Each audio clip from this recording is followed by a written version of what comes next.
moi j'ai vu un film. Moi aussi. Ouais. C'était quoi? Ouais. Je vois pas.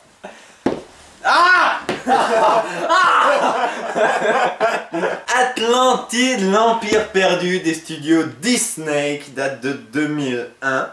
Réalisé par Kirk Wise et Gary Trousdale. Donc ils sont les réalisateurs de Le Bossu Notre-Dame et La Belle et la Bête. Exactement. Et qui depuis sont passés chez DreamWorks et font les épisodes de Noël de Madagascar et Shrek. Et Joyeux Noël, C'est Shrek. triste.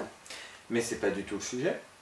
Donc Atlantide, c'est l'histoire d'un mec qui s'appelle Milo, qui est cartographe et qui est obnubilé par l'Atlantide, sauf que personne ne veut financer son expédition, et un jour quelqu'un finance son expédition, et il va voir l'Atlantide. Vu comme ça, c'est archi chiant. Est-ce que c'est chiant? Non!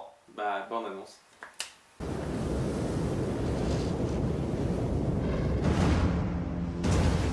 En l'espace d'un seul jour et d'une seule nuit funeste, l'île Atlantide s'enfonça sous la mer et disparut.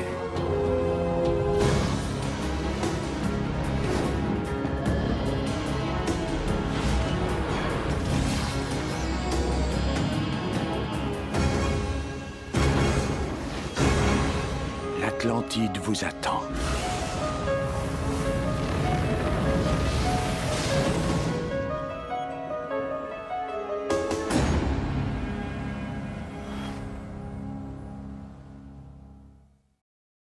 Alors ce film, il est génial. Pourquoi est-ce qu'il est génial? Parce qu'il est tout sauf génial, voyons.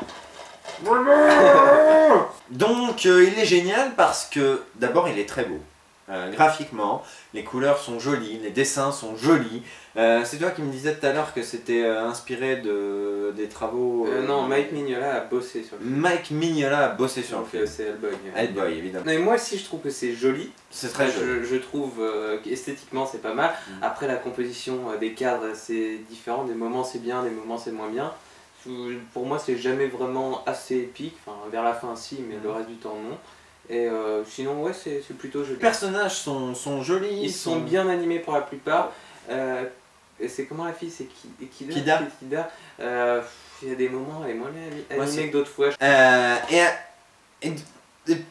Donc déjà, c'est un beau Disney, on peut le dire. Il est beau, c'est un beau Disney. En plus de ça, c'est bien. Les musiques sont bien, les personnages sont bien, les gags sont drôles. Les gags drôles? Bah oui. Mais non, mais c'est lourd. Ouais. Qu'est-ce que Il y a l'autre qui a son truc là, qui pète, qui rote. Il y a tous les gags faciles. Deux fois, mais sinon... Toi, ça t'a pas fait rire. Moi, à chaque fois que je le vois, je suis mort de rire. C'est le coup de la tour. Quand t'as Milo qui arrive, mais regardez cette tour, ça a dû prendre des centaines, voire des milliers d'années. Ça c'est drôle. Blanc. Ça c'est drôle, c'est que j'avais vu la bande. Moi j'ai construit un pont, ça m'a pris 2 secondes. On peut pas parler, il coupe la parole tout le Je temps. termine mon gag, parce que les gens n'ont pas vu le gag. Il fait tout pour ne pas que vous entendiez la vérité sur ce film. Vas-y, on écoute la vérité, on écoute, on est tout oui. Ben, les gags je trouve qu'ils sont drôles à 2-3 occasions. Mais après je trouve que le scénario est vraiment excessivement lourd.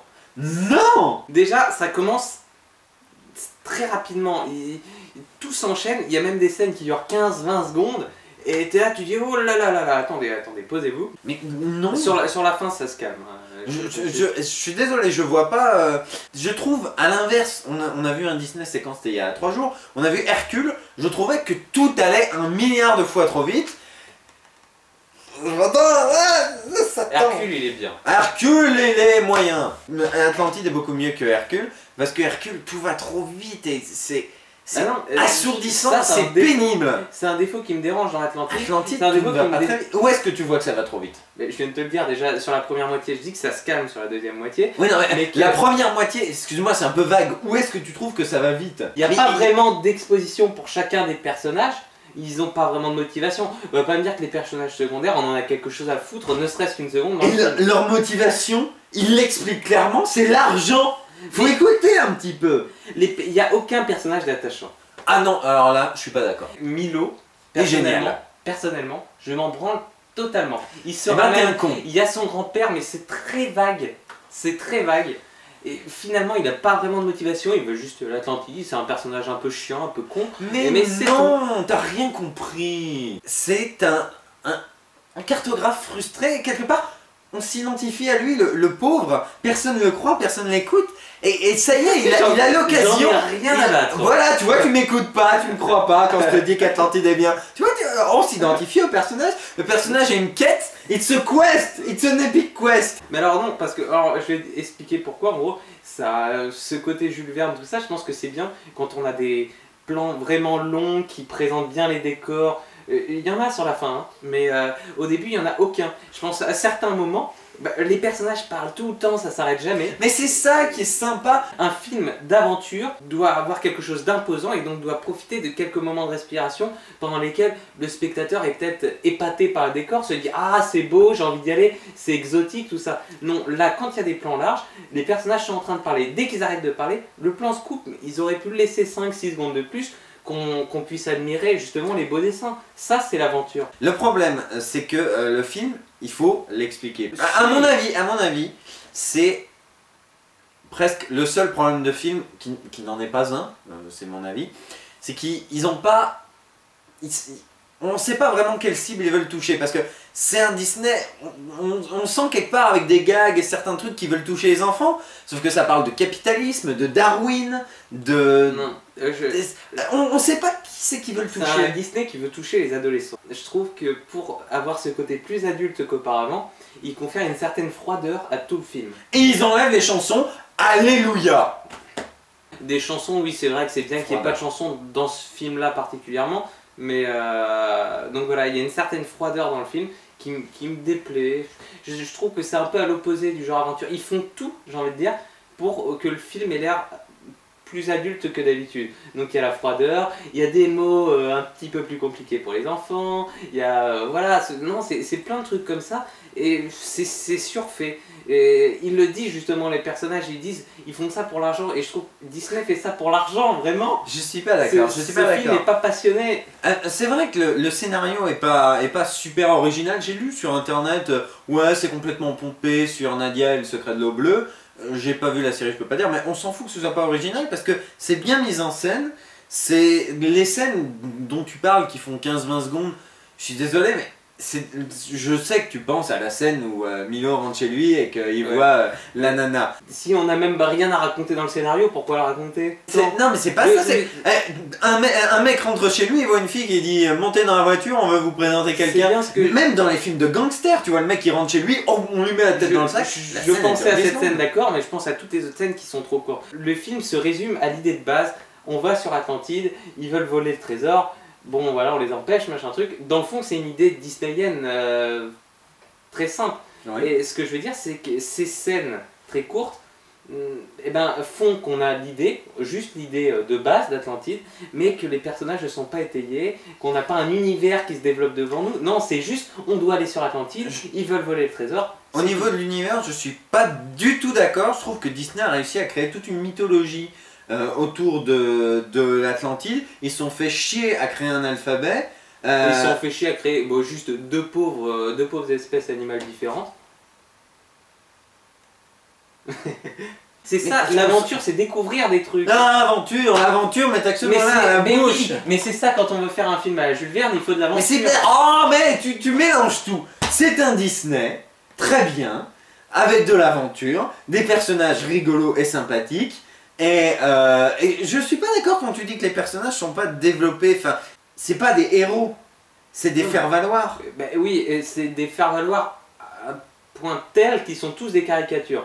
On a le méchant, forcément, en plus c'est pas un méchant enfin, il a aucun charisme ce méchant, voilà. Quoi? Non. Quoi? Rourke il a pas de charisme? Ah non. Et mes couilles c'est du téflon? Ah oui. Non.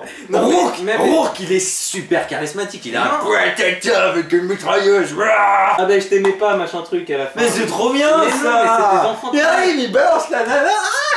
Alors on dirait que comme je te disais, que c'est un gamin de 15 ans qui a écrit le scénario. C'est Josh Whedon qui a écrit le scénario. On n'est pas bien plus âgé, mais celui qui a écrit ça, on dirait qu'il a mis tout ce qu'il trouvait cool sans réfléchir vraiment. Je suis pas d'accord, je suis pas d'accord.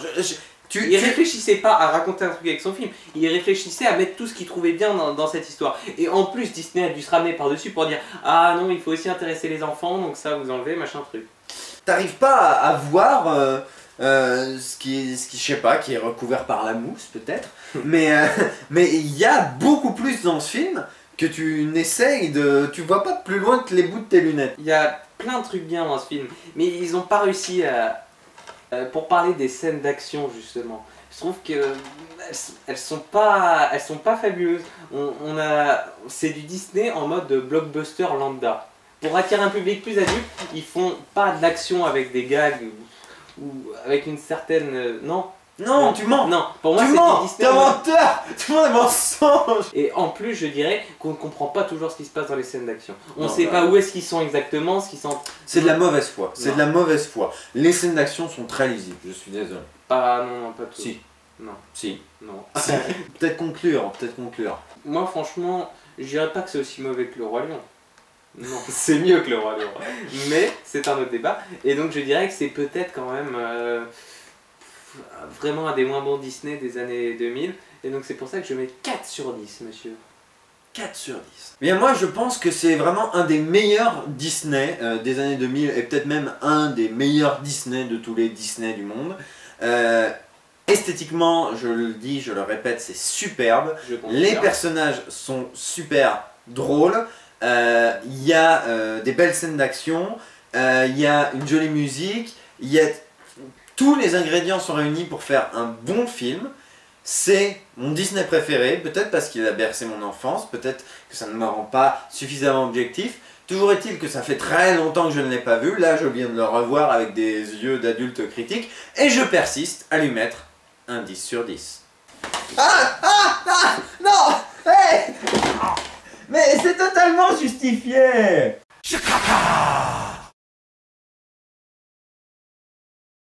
Tu m'aides à me relever? On va te faire foutre, t'as aimé le film.